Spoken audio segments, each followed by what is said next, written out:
Abenegihugu bo mu ntara yagutse ya Bujumbura ni muri komine Bubanza, zone ya Bubanza, muri quartier ya Matonge. Bavuga yuko imvura yabasenyeye amazu ubu badafise aho bakika umusaya n'ivyononekaye birenze. Tubumvirize. Imvura yaraguye ari nyinshi cane.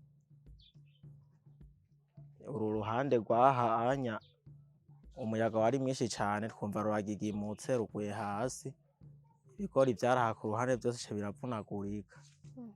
Niho bwaca duca dusambura uruhande rumwe, dutatura dusigaza karya gusa.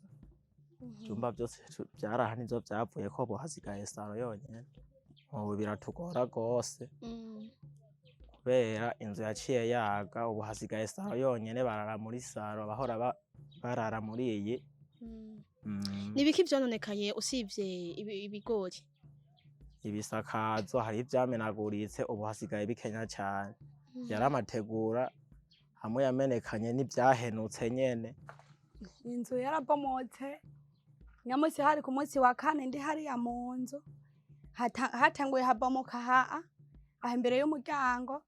Burya umugabo wanje aragira araderanganya niwe ndamuhereza ikinombori kugira turabe yuko tworonka dukikagasa iyinka itarabomoka. Nduriza ndanaruha burya mwijoro nka mu masizeri, iyi nayo twumva irarundutse yose. Nabe n'umwana yarahagaze ngaha carahushwe kumuhitana.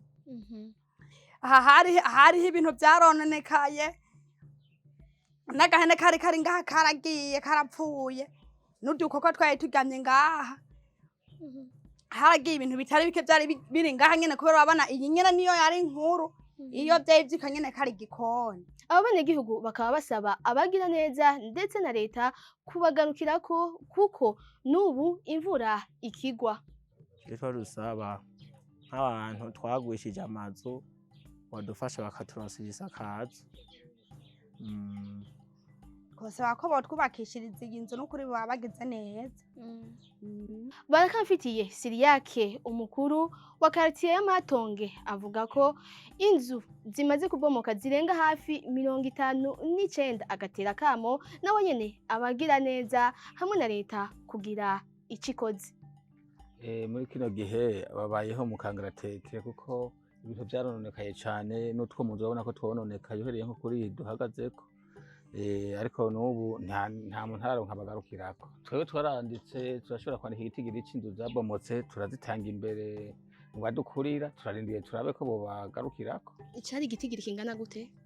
Inzu zabomotse zonyene zirenga 59, ama izagiye ziraguruka ku mabati yo, izo nizabomotse zirashika hasi. Izagize ziraguruka ku mabati aguruka, mbere bamwe ntibatane yabonye, zirashika mu 130. Izaguruka ziva ku mabati. Tuge turatera kamo abagira neza kugira nk'umugiraneza yoba hari aho yotwumva aho yoba ari hose, yoraba kuko iyi quartier ya Matonge yarabomorewe inzu nyinshi bivanye n'imvura yaguye, n'ubu kandi ikigwa n'ubu kandi zikibomoka. Rero abagira aho bari boza boraba bakagarukira ko abanyagihugu bo muri quartier ya Matonge burema, kuko benshi bararushe, bamwe barara bahagaze. Mwomenya ko aya mazu yatanguye kubomagurika kubera imvura kuwa 28 Kigarama umwaka w'2025.